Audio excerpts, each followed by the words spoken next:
Armed forces medical college സ്ഥിതി ചെയ്യുന്നത് പൂനെയിലാണ്. ഇന്ത്യയിലെ പ്രമുഖ മെഡിക്കൽ കോളേജുകളിലൊന്നാണിത്. ഇവിടെ പഠിക്കുന്ന വിദ്യാർത്ഥികൾക്ക് പിന്നീട് ആർമിയിൽ ഡോക്ടറായി സേവനം ചെയ്യാം.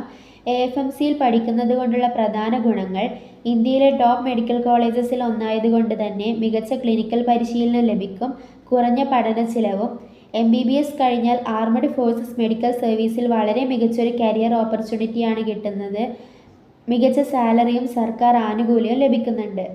AFMCയിലെ MBBS കോഴ്സിൻ്റെ ഡ്യൂറേഷൻ 5.5 വർഷം, 4.5 വർഷം MBBS പഠനവും 1 വർഷം ഇൻറ്റേൺഷിപ്പും. AFMCയിൽ അപ്ലൈ ചെയ്യാനുള്ള എലിജിബിലിറ്റി: ഇന്ത്യൻ കാൻഡിഡേറ്റ് ആയിരിക്കണം, മെയിൽ ഓർ ഫീമെയിൽ ആവാം, അൺമാരീഡ് ആയിരിക്കണം. ഏജ് ലിമിറ്റ് 17 വയസ്സ് മുതൽ 24 വയസ്സ് വരെ. +2ൽ ഫിസിക്സ്, കെമിസ്ട്രി, ബയോളജി എന്നീ സബ്ജക്റ്റ് ചേർത്ത് 60% മാർക്കും ഇംഗ്ലീഷ് സെപ്പറേറ്റ് ആയി 60% മാർക്കും ഉണ്ടായിരിക്കണം. NEET UG ക്വാളിഫൈ ആയിരിക്കണം. മെഡിക്കൽ ഫിറ്റ്നസ് വളരെയധികം നിർബന്ധമാണ്. AFMCയിലെ അഡ്മിഷൻ പ്രോസസ്സ് എന്തൊക്കെയാണെന്ന് നോക്കാം. ആദ്യം NEET UG പരീക്ഷ എഴുതി ഹയർ സ്കോർ നേടിയാൽ AFMCയിൽ രജിസ്റ്റർ ചെയ്യുക. NEET സ്കോറിൻ്റെ അടിസ്ഥാനത്തിലാണ് ഷോർട്ട് ലിസ്റ്റ് ചെയ്യുന്നത്.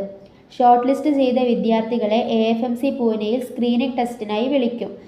സ്ക്രീനിംഗ് ടെസ്റ്റിൽ ആദ്യം തന്നെ ഒരു കമ്പ്യൂട്ടർ ബേസ്ഡ് എക്സാം ഉണ്ടാകും. അതിൽ ടെസ്റ്റ് ഓഫ് ഇംഗ്ലീഷ് ലാംഗ്വേജും സൈക്കോളജിക്കൽ അസസ്മെൻറ്റ് ടെസ്റ്റുമാണ് ഉണ്ടാവുക. അത് കഴിഞ്ഞാൽ പേഴ്സണലായി ഇൻ്റർവ്യൂവും മെഡിക്കൽ എക്സാമും ഉണ്ടായിരിക്കുന്നതാണ്. ആകെ 145 സീറ്റാണ് ഇതിനുള്ളത്. 115 സീറ്റ് ബോയ്സിനും 30 സീറ്റ് ഗേൾസിനുമാണ് ഉള്ളത്. ആർമിയിൽ ഡോക്ടർ ആവുക എന്നതാണ് നിങ്ങളുടെ ലക്ഷ്യമെങ്കിൽ AFMC ഇന്ത്യയിലെ ഏറ്റവും മികച്ച അവസരങ്ങളിൽ ഒന്നാണ്.